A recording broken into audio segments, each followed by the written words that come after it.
back again. Today's cook day, first ever cook in the Oklahoma Joe. So I've got just over 3 kilo. It's the flat of a brisket. This is from Turner and George up in Islington. See the fat cap up here. I'm going to take a little bit of that off, but I'll talk you through the cutting through of that later. There's some bavette in there as well, but that's not for today. This book is the absolute business. So I've basically read this cover to cover now. It's Aaron Franklin's whole philosophy on meat smoking, as well as like really detailed guides to doing a brisket, which I've basically trimmed down into these 10 points here. So that's what I'm going to be following today. So going to start off about midday, hopefully start cooking at about 2 o'clock.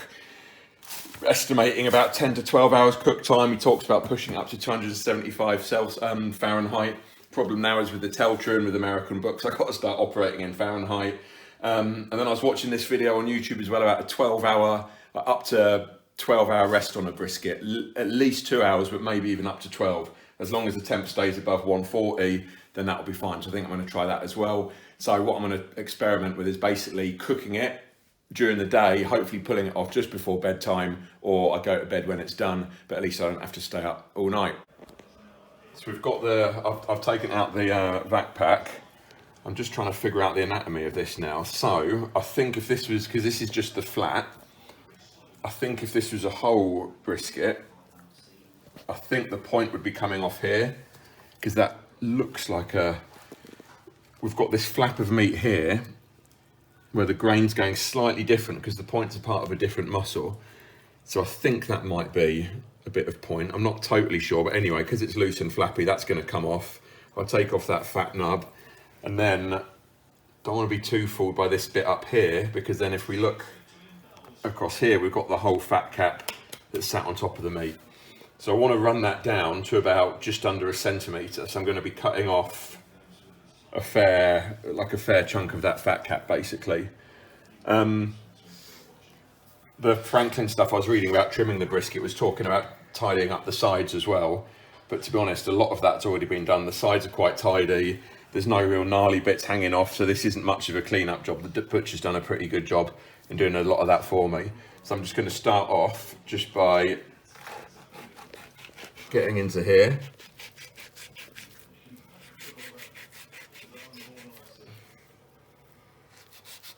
And begin to see what we're dealing with. So yeah, this is just coming straight off. So I do wonder if this is part of a different part of the point, maybe. You're right, Rube. Sound. Yeah, because that, if we were to leave, got a handle now, like a new handbag. If that was to stay on in the cook, that would just burn up. It's going to be in there for 12 hours, so it's not worth it. So I'll carry on with this, and then I'll bring you back in a few minutes, and I'll talk you through all of the tidying up that I've done. Right, I've trimmed it all back. Yeah, my suspicions were correct, basically. This is a whole different, there's a whole piece of fat. This is sat on the other side and the top, but it's running different grain. It's protected by like a piece of fat between, so I think that might be off the point, but I'll trim that up as well, and then I'll cook that separately. So here's the whole brisket. So the non-fat side, so this would be the fat would be facing the floor, because the brisket's from like up here on the cow. So this is sort of like the inside the chest part. Trimmed that all of the fat back there, and then taken all of the fat cap back, basically just trying to keep a similar depth of fat and trying to keep it as streamlined as possible, because the logic being that the more similar the covering of fat over the top, then the more equal the cook's going to be. So I'll just quickly wash my hands, and then we're going to put the rub on it. So I've got the Frenches, just going to put a little bit of a cover on. I'm going to try and keep one dirty hand, one dry hand. So let's get the brisket in here, use the dry hand, get the mustard on. I mean, it doesn't have to be loads, it just literally just needs to be a slight sheen, just so the rub's got something to hold on to, basically. So we get that on there. What do you think, Rube? Smells alright, doesn't it? Well, you're having this for lunch tomorrow, so let's hope so. Right, when it comes to the rub, want to be fairly high above, just because we're trying to make sure we get as even a cover as possible. But you can see that's quite coarse ground, which is what we're looking for. But we basically just want it to be as even a coating as we can. I'm going in a little bit too low. You see, the second you drop low to it, it doesn't spread out as much. And then we're not rubbing it, we're just patting it. So you should call it more of a pat than a rub, if you think about it. Pat Butcher. Ricky! Right, that's good. Let's flip that. This is looking like a nice little piece of meat. What are you eating, Rube? Raspberries. Mustard on. Again, doesn't need to be loads. All we're trying to do is just get enough of a cover on there so there's something for the rub to bind to, so it doesn't all fall off. I'll take this opportunity just to put a bit of mustard down the sides as well, on both sides. The end. Let's get the rub on.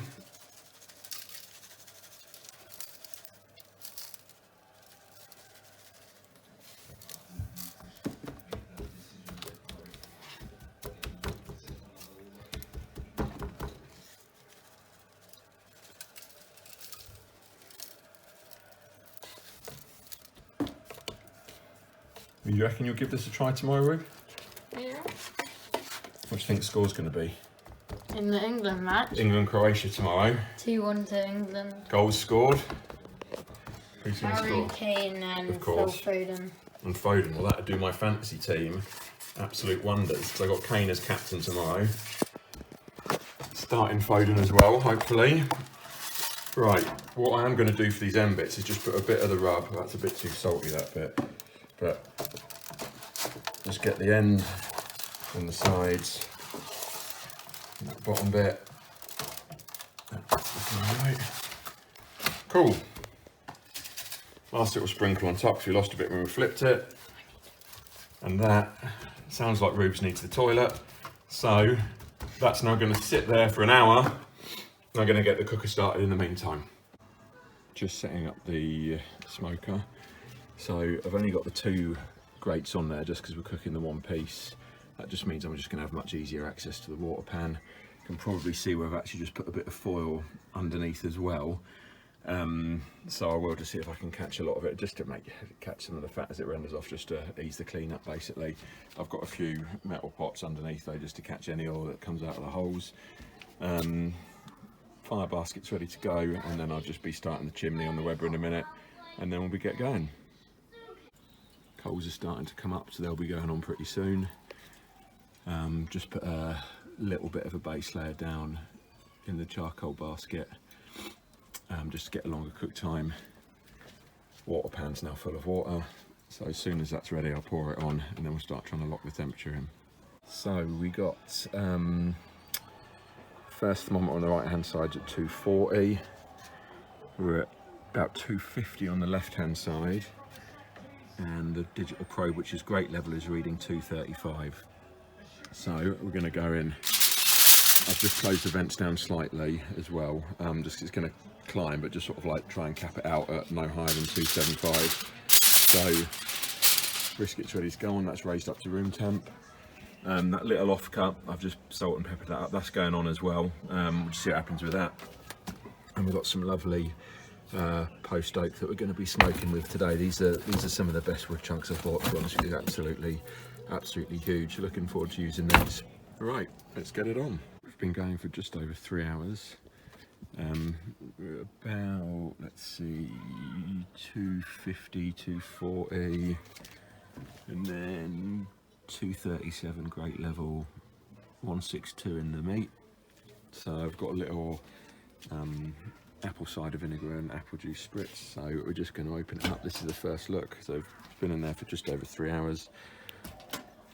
Have a look and give it a spritz.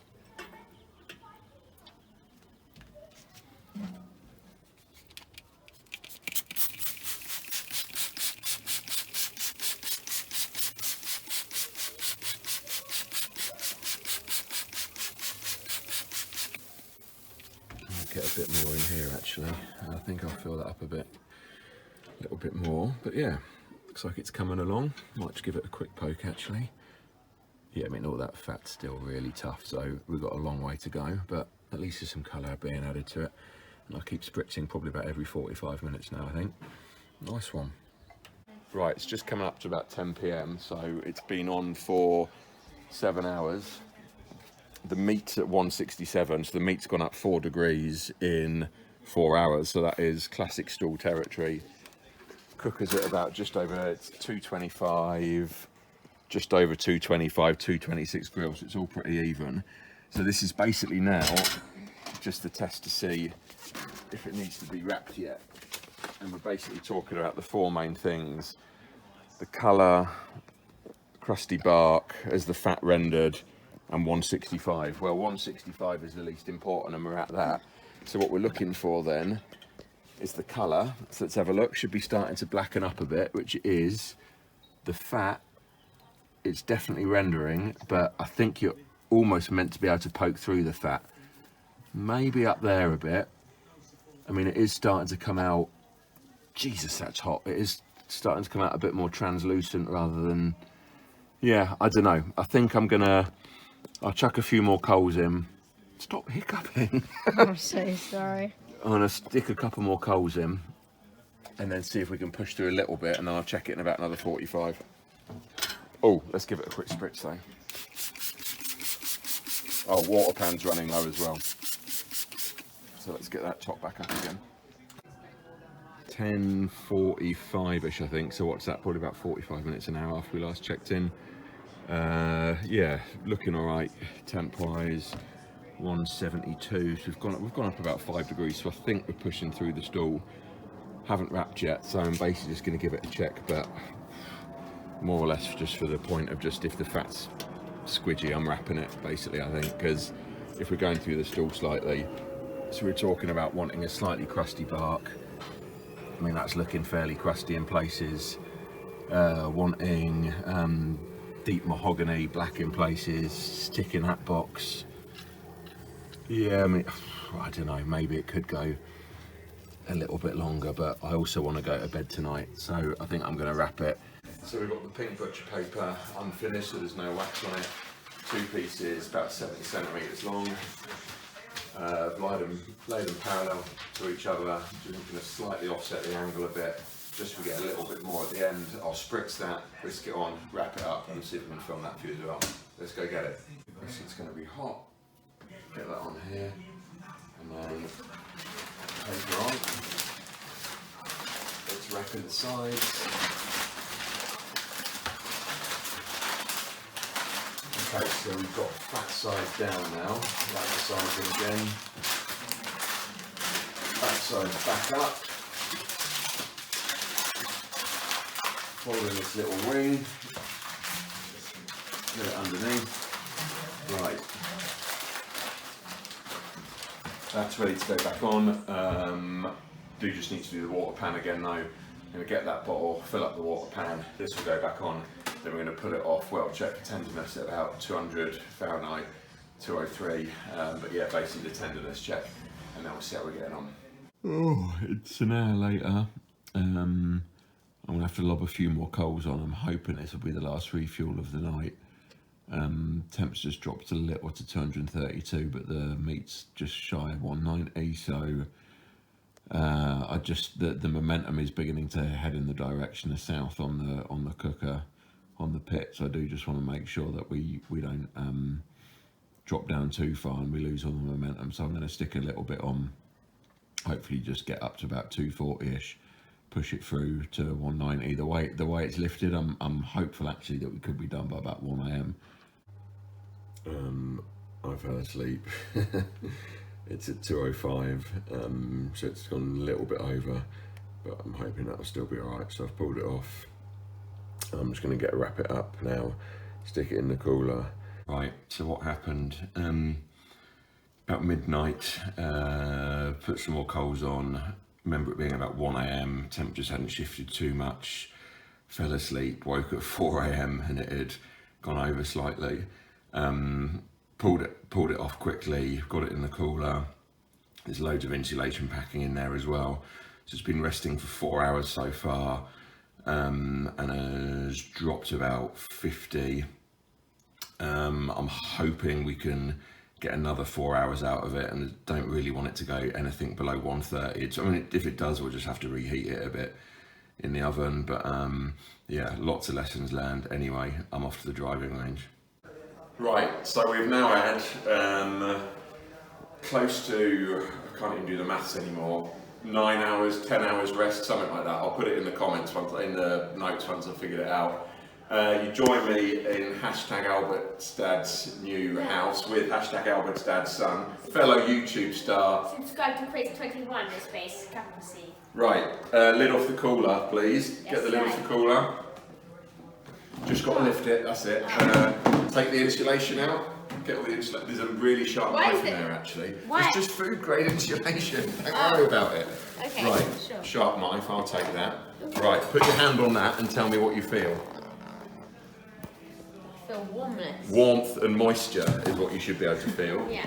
So we've got, it's wrapped up in 2 towels. Normal towel, tea towel. Ooh. Then it's wrapped up in foil, and then it's also wrapped in butcher paper. So, and it's actually feeling mildly tender. What is it? It's a 3 kilo beef brisket. Oh.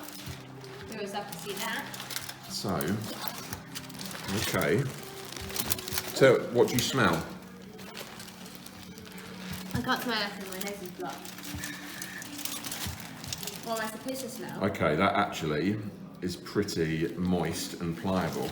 Main thing we've got to make sure we do with brisket is slice against the grain. So I'm just going to cut off this end chunk and see what we've got. A lot of smoke penetration. Does look a little bit dry, I'm afraid, but that's probably part of the overcook. But I think because that's going to be too long, I'm just going to cut it down the middle, and then we can do some more manageable slices. So let's see what we're ending up with. Aiming for about pencil thick. Now the true test is that it shouldn't fall apart under its own weight, which it isn't, but then if you lightly tug it, it should come apart. So actually,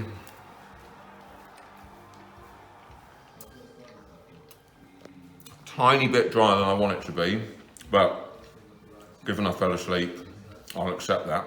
That's not too bad. Okay, let's get stuck in.